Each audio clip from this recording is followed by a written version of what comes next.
It's been a minute since we designed a historic space, and if you think back to season 2, we did the Panos kitchen remodel. It was the kind of yellow kitchen that we transformed, and now season 4, Darin and Sarah. The home that we're in actually was originally built in 1885. And she's ready to be restored and get back to her roots, just like we're ready to put roots down and come back to our roots in this small town. We were really set on keeping historical elements and keeping that charm, but then also updating it and making it feel fresh. We started with the entryway. I felt like it was a small space and we could go big with it. I have been wanting to use this William Morris wallpaper for years, just waiting for the right opportunity. And this was our opportunity. It's a really tight space, and I felt like we needed to make it feel like it was an intentionally small space and it was its own room.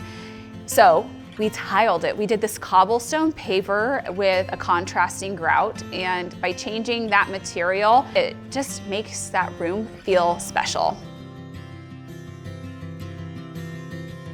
I love that you walk through this green passageway and then it carries around. And then we wanted a neutral paint for the main living space. And so I think that keeping the green to the cabinetry makes it work. You don't want an accent wall of green, and so we did no walls green. We just did the cabinetry that color, and then with the ceiling being white, carrying through both of the spaces and the beams, that's what connects both areas.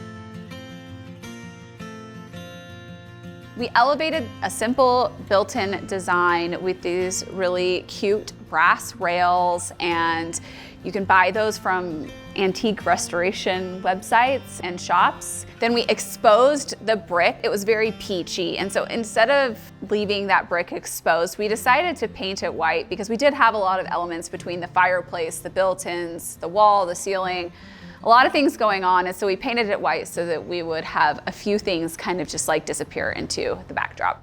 The mixing and matching of some of the patterns, like the gingham rug and then the striped chair, and then we added some florals on the pillows, it just keeps it fun and playful.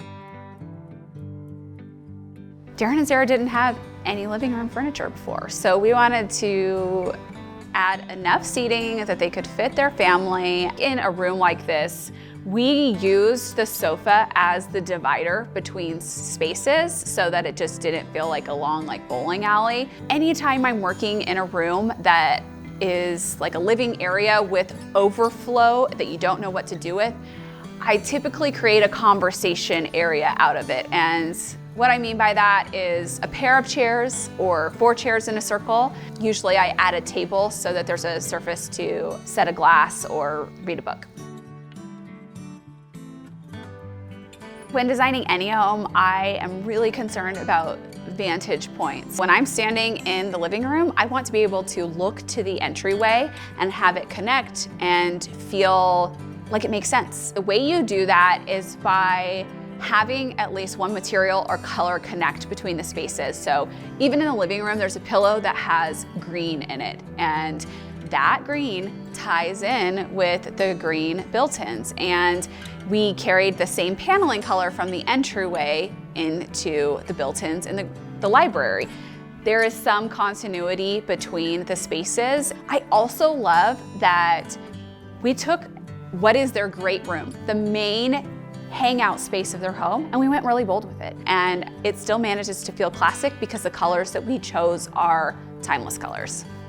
This wraps up our tour, and if you have time, you can revisit all the deep dives that we did for season 3. Follow along because we have a lot to share this year.